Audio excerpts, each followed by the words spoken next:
জুবিন গাৰ্গ ডাঙৰীয়াৰ মহাপ্ৰয়াণৰ পিছত তেখেতৰ প্ৰতি শ্ৰদ্ধা নিবেদন কৰিবৰ কাৰণে সমগ্ৰ অসম জুৰি তেওঁৰ মহাপ্ৰয়াণৰ পিছতে শোকৰ বন্যা প্ৰবাহিত হৈছিল। তেওঁৰ অস্বাভাৱিক মৃত্যুৱে সকলোকে ব্যথিত কৰি তুলিছিলে আৰু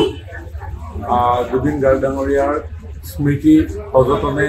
নিজ নিজ অঞ্চলত প্ৰতিষ্ঠা কৰাৰ ক্ষেত্ৰতো বহু দল সংগঠনে এই ক্ষেত্ৰত বিভিন্ন ধৰণে উদ্যোগ লৈছে আৰু সেই সময়তে সকলোৱে এটা কথা কৈছিল যে চিতা ভস্ম তেওঁলোকৰ সেই স্থানসমূহত স্থাপন কৰি জুবিন গাৰ্গ ডাঙৰীয়াৰ স্মৃতি জীয়াই ৰাখিব বিচাৰে। এই ক্ষেত্ৰত চৰকাৰৰ তৰফৰ পৰাও ৰাইজৰ এই আহ্বানক আমি গুৰুত্ব সহকাৰে গ্ৰহণ কৰিছিলোঁ আৰু ৰাইজৰ সেই চিন্তাৰ লগতেই আমি প্ৰাথমিকভাৱে চিতা ভস্ম তেনেধৰণে বিতৰণৰ এটা পৰিকল্পনা হাতত লৈছিলোঁ। কিন্তু গোটেই নীতি নিয়মৰ লগত জড়িত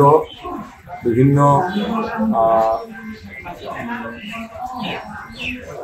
জনা বুজা ব্যক্তিসকলে জনাইছে যে চিতা ভস্ম আৰু অস্থি এই দুটা বিষয় অলপ বেলেগ ধৰণৰ। অস্থি সংৰক্ষণ কৰি পৰম্পৰা অনুসৰি সেই বিশ্বাস পালন কৰা লোকসকলে বিভিন্ন ঠাইত বিসৰ্জন দিয়ে।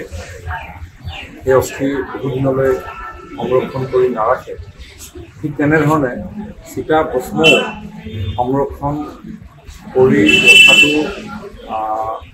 বিশ্বাস অনুসৰি নিয়মৰ ভিতৰত নপৰে বুলি তেওঁলোকে অৱগত কৰিছে আৰু চিতা ভস্ম সংৰক্ষণ কৰি ৰাখিলে পৰিয়ালটোলৈও অপায় অমংগল অহাৰ সম্ভাৱনাৰ কথা বিশেষভাৱে পুৰুষী সমাজে জনাইছে। গতিকে আমি চৰকাৰে যি চিতা ভস্ম আমি সংৰক্ষণ কৰি ৰাখিছিলোঁ সেই চিতা ভস্মসমূহ জুবিন গাৰ্গে তেনেধৰণে তেওঁৰ মৃতদেহ ব্ৰহ্মপুত্ৰত উটুৱাই দিবৰ কাৰণে জীয়াই থাকোঁতে তেওঁ কৈ থৈ গৈছিলে। সেই অনুসৰিয়ে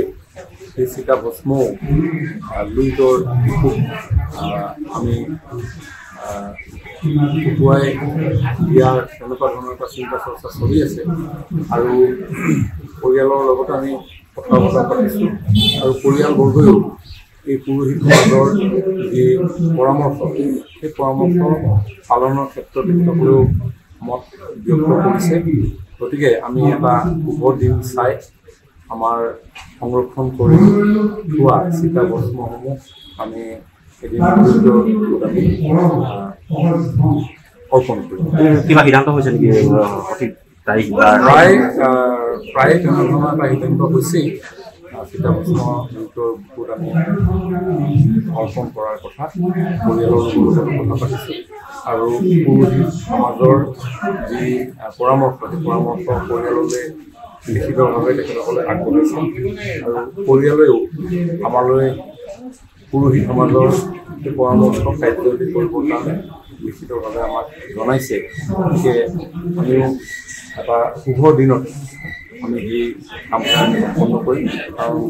এই বিশ্বাসৰ লগত জড়িত ব্যক্তিসকলে কৈছে যে চিতা ভস্ম অধিক সংৰক্ষণ কৰি ৰাখিলে পৰিয়ালটোৰ কাৰণে উপায় মংগল হোৱাৰ সম্ভাৱনা থাকে। গতিকে নিশ্চিতভাৱে জুবিন গাৰ্গক ভাল পাওঁ। জুবিন গাৰ্গ আমাৰ হৃদয়ে হৃদয়ে তেখেতৰ সৃষ্টি আমাৰ সদায় অনুৰণিত কৰি আহিছে। তেওঁৰ আত্মাৰ সন্তুষ্টিৰ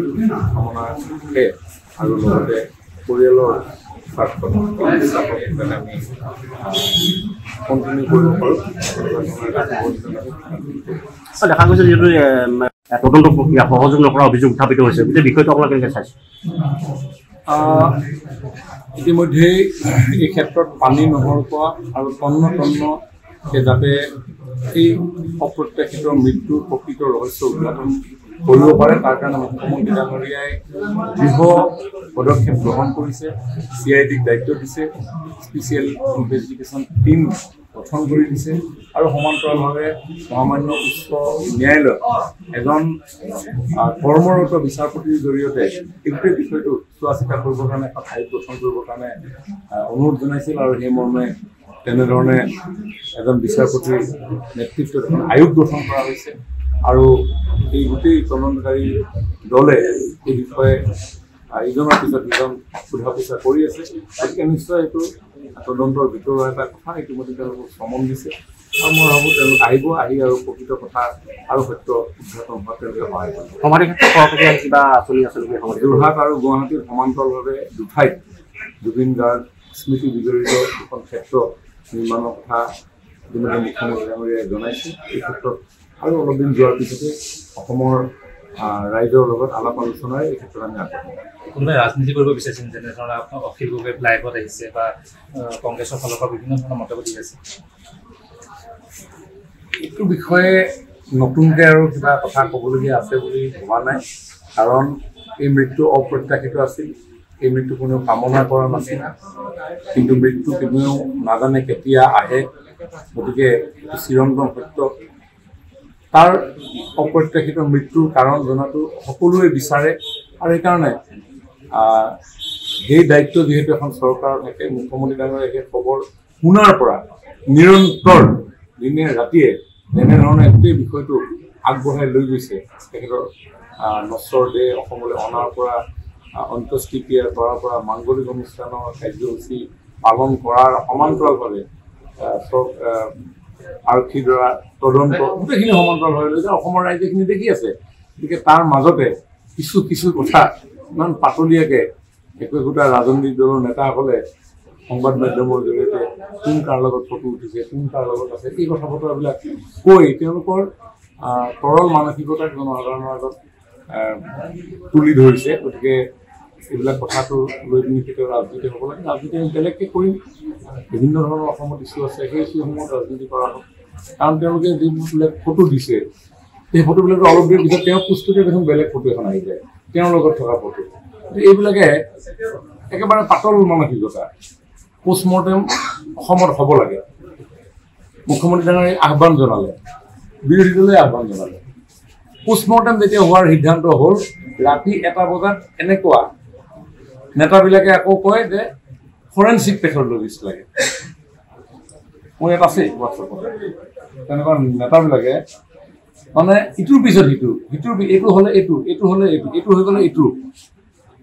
পোষ্টমৰ্টেম অসমত হ'ব লাগে সেই কথাটো আপোনালোক সকলোৱে জানে যেতিয়া চৰকাৰে সিদ্ধান্ত ল'লে পোষ্টমৰ্টেম হ'ব লাগে ৰাতি 1টা বজাত মেছেজ আহিছে যে ফৰেনচিক পেথলজিষ্টৰ প্ৰেজেঞ্চত হ'ব লাগে ৰাতিপুৱা 7টা বজাত পোষ্টমৰ্টেম হ'ব দিনতে ক'ব লাগিছিলে একেলগে দ্বিতীয়বাৰ পোষ্টমৰ্টেম কৰোঁতে আপোনালোকে ফৰেনচিক পেথলজিষ্ট ৰাখক কিন্তু চিঠি দিছে ৰাতি 1টা বজাত তথাপিও মুখ্যমন্ত্ৰী ডাঙৰীয়াই 1টা বজাতো আকৌ স্বাস্থ্য বিভাগৰ সচিবক কৈছে যে ফৰেনচিক পেথলজিষ্ট অসমত আছে যদি আছে পোষ্টমৰ্টেমত প্ৰত্যেকটো বিষয় প্ৰত্যেকটো ৰাইজৰ প্ৰত্যেকটো কথাই মুখ্যমন্ত্ৰী ডাঙৰীয়াই পুংখানুপুংখভাৱে গুৰুত্ব প্ৰদান কৰি কাম কৰি আছে চ' গতিকে এই ৰাজনীতি কৰা মানুহবিলাকে জুবিন গাৰ্গৰ অন্তত লৈ পিনি ৰাজনীতি কৰাটো উচিত নহয় নহ'লে তেওঁলোকৰো কেতিয়াবা এই কথা বতৰাবিলাক ওলাই যাব এতিয়ালৈকে মই কোৱা নাই যে ফৰেনচিক পেথলজিষ্ট লাগে বুলি কোনে মোক হোৱাটছএপ মেছেজ কৰিছিলে ৰাতি 1 বজাত মুখ্যমন্ত্ৰী ডাঙৰীয়াই 1 বজাত কোৱাৰ পিছত লগে লগে হেল্থ ছেক্ৰেটাৰীক কৈছে যে ফৰেনচিক পেথলজিষ্ট কাম কৰি আছে ৰাজনীতিবিলাক কোনে কৰি আছে গতিকে বেছি ৰাজনীতি কৰিলে কথা বতৰাবিলাক ৰাইজে গম পাব আৰু নিজৰ মুখত